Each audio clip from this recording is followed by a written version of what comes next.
আমি তো মাঝিকে এত কিছু করে ডাকলাম, কিন্তু মাঝি তো আমাদেরকে কোনো সাড়া দিল না গো। আরে মা, তুমি মাঝিকে এবার আদর করে ভালো করে ডেকে ডাকো। আচ্ছা, আমার ডাকে কি মাঝি আসবে রে? আরে আসবে আসবে, একবার ডেকে তো ডাকো।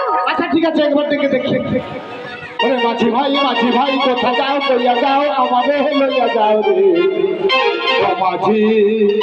রাহাঙ্গা নাইয়া নাইয়া রে মাঝি, রাহাঙ্গা নাইয়া নাইয়া।